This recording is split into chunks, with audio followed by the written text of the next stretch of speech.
today we're in the dark room and we're going to talk about how we're going to actually mix all of our chemicals for paper developing or printing.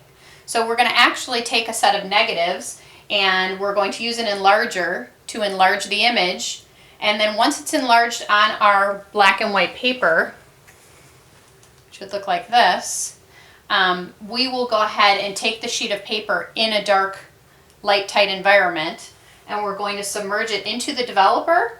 And once we agitate the tray for 1 minute, we're going to use our little prongs here to pull it out, let it drip, and then we're going to place it into the stop bath. We have the stop bath right here that's already pre-mixed. Once our paper is in the stop bath, we're going to agitate it also for another minute. We're then going to pull our paper out again in the dark.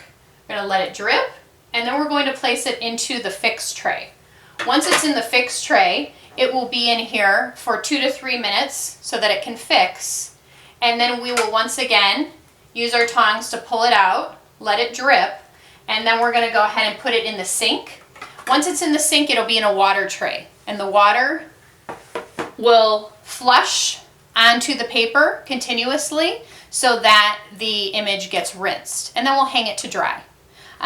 In the developer, we're just using again the Ilford. It's a paper developer, a 1:9 ratio, and then we have the Ilford stop. Again, it's a 1:19, the same as we used for our negative development. This one's a little different. And then this is also what we use for our negative developer that can be used for paper as well, and it's a 1:4 ratio. So these have been pre-mixed with water and with the chemical, and now we're ready to use our enlarger and enlarge on paper and then go ahead and develop.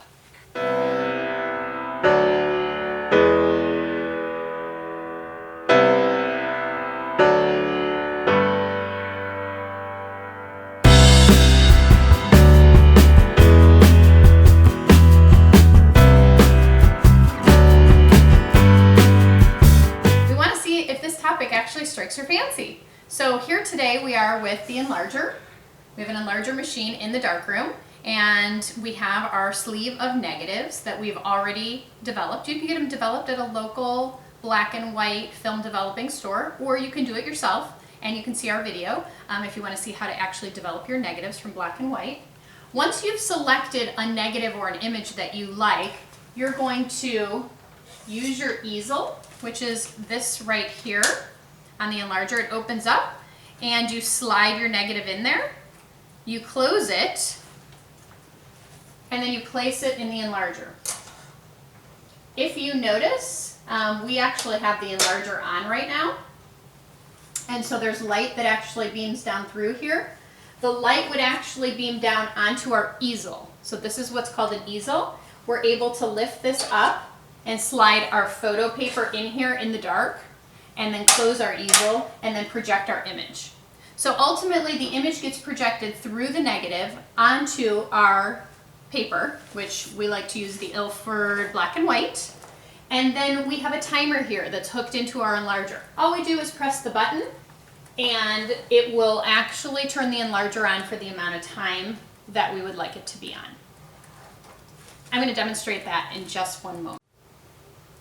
So as you can see here, there's an image that's projected actually of my blue and gold macaw storm, the negatives in the easel carrier, and then on my enlarger I'm able to actually focus it with this knob, and I can use a different knob to raise it up and down if I want to make the image larger for the size of my 8x10 on the easel. I'm going to go ahead and focus. There's a couple options for focusing. One, you can just eye it. And basically I like to go blurry, clear, blurry, and then back to clear so I know where clear is. But if you prefer, you can also use this little device here, and you can lay it on top of your image and you can look through it almost like a microscope to check out the grains to see if they are clear. Once you feel like your image is clear, you're going to go ahead and change your timer mode so that it's actually hooked to project the image for the amount of time you have on here. So I have on here 2 seconds.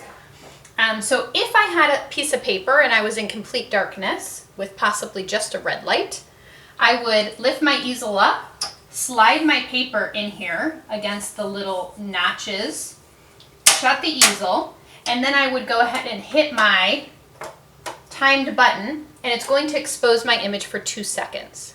I then would take my paper out and I would slide it into my chemicals, and I would watch it emerge in the dark, which is beautiful. If for some reason my image is not dark enough, I would go back and repeat the process, but this time I would change my time from 2 seconds to 3 seconds or 4 as needed. And again, I would hit the button, which would allow the enlarger to turn on for that time period and expose my image onto the paper.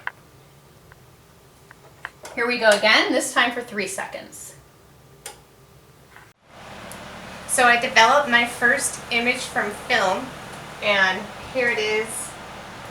The first one I did was a test print, and I did it at 4 different exposures, 2 seconds, 4 seconds, 6 seconds, and 8 seconds. And from there I was able to decide that I liked in between this one and that one, in between 2 and 4 seconds. So I went ahead here and I did it at 2 seconds, and then I did it again at 3 seconds. I think I like the 3 seconds a little bit more. And then over here is my other image that I just finished. It's in the fix solution right now, and I'm about to rinse it. And I'll just get that out real quick here and show you.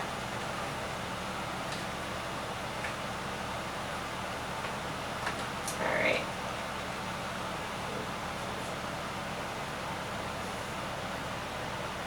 And I'm going to slide it in. So this is my second time in the darkroom, and I'm excited. The first time we developed the film, and here we go, here's my images on film, and now we just developed some of the images, and it's pretty magical how you can, I've always wondered what it was like, and the things I thought in my head, and then experiencing it, it is a lot more interesting, a lot more artistic. I see the appeal of still doing the darkroom process versus just doing digital only. So I'm very excited, and thank you, Artista, for showing me the way.